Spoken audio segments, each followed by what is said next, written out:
wisdom, but authority that makes a law, as Thomas Hobbes said. And full authority can never be achieved in any other form of government, except for absolute monarchy.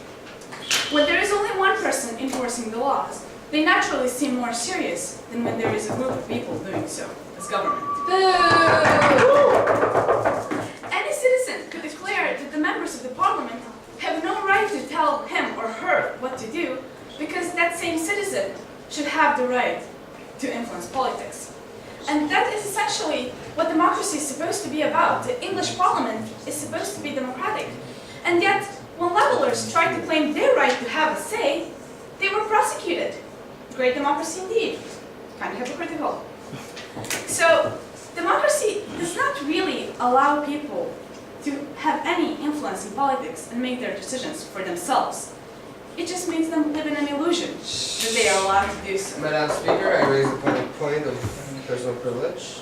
Please cite your infraction. The Crown Minister is, in a way, insulting the type of government we're currently running upon, which is the monarchy and the parliament. So by saying that it's corrupted, she is insulting us as parliament.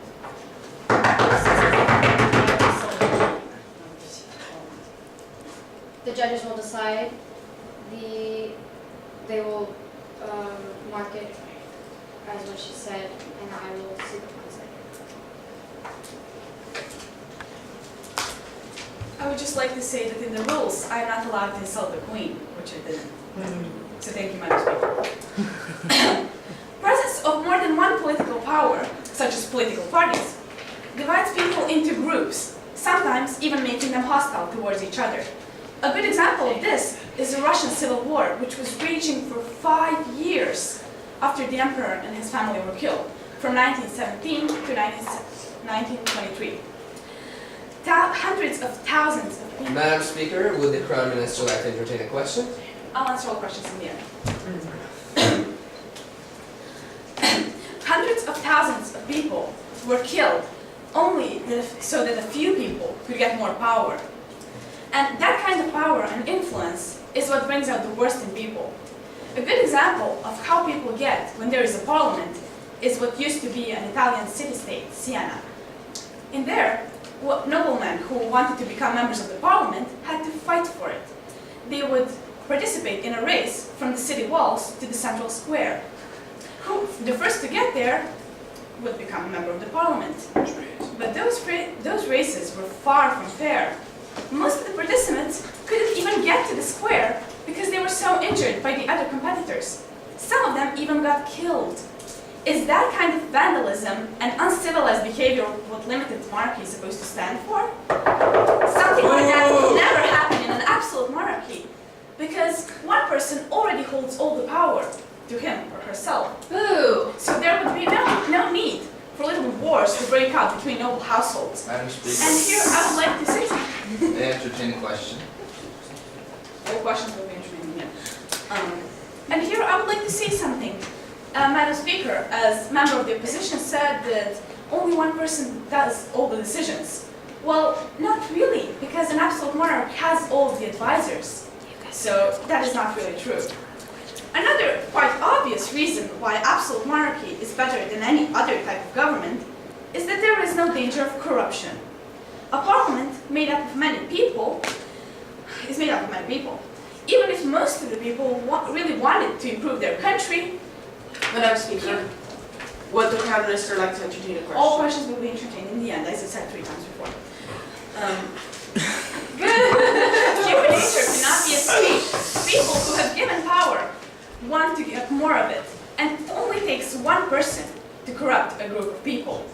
In absolute monarchy, corruption by the lower officials is considered a personal crime against the monarch, and the queen or the queen is obviously allowed to respond to it. The monarch, him or herself, would not engage in theft because everything already belongs to him or her. Another point that I would like to make is that people usually find inspiration in only one person rather than a group of people.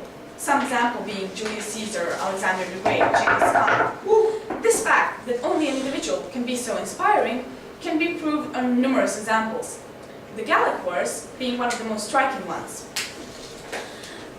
more precisely, the Battle of Gergovia. The Romans were surrounded by Gauls and were losing.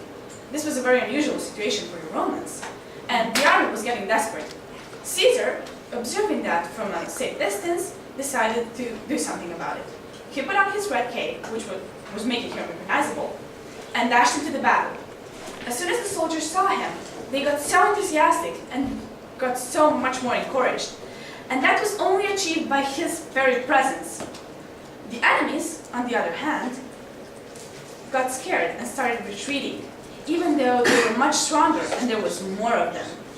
So a presence of such an influential person can do that. Caesar was the one who brought such a glorious victory to the Romans. That could not be achieved by a group of people.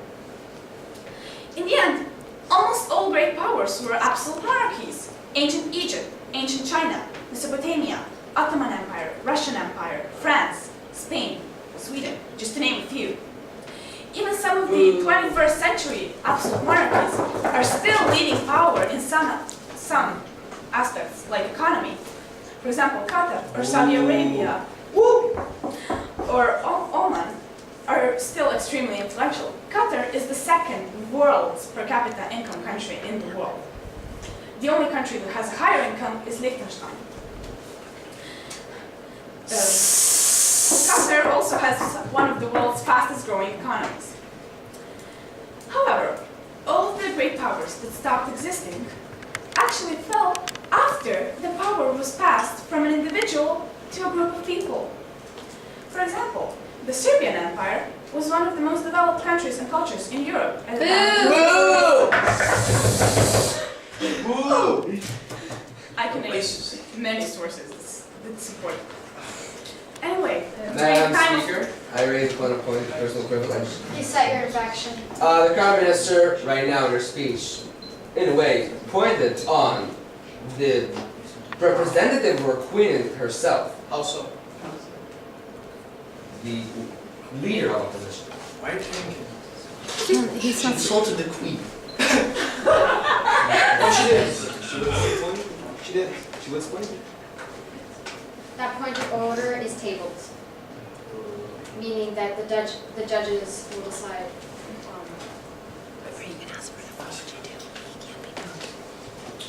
She wasn't. Anyway, that was the time of Stefan Lushan's reign. Yet after his son, Uroš, inherited the throne, he started giving more power to his officials and noblemen, and they slowly fragmented the country within its own territory. After he died childless, there was no one to keep the country together. The empire was bound to fall. To conclude, absolute monarchy is the most efficient form of government because it allows for quick and decisive decision-making. Boo. It is good for military command. It allows for long-term stability of leadership. When Boo! government is frequently changed, it causes people to feel unstable and insecure. And unhappy common people are the worst thing that can happen to a country. Absolute monarchy can also create a higher sense of nationalism and national unity, which means it unites country more than anything else. And this is why absolute monarchy is the most efficient type of government. Madam Speaker, will the Prime Minister now, at the end of her speech, entertain a question? Yes.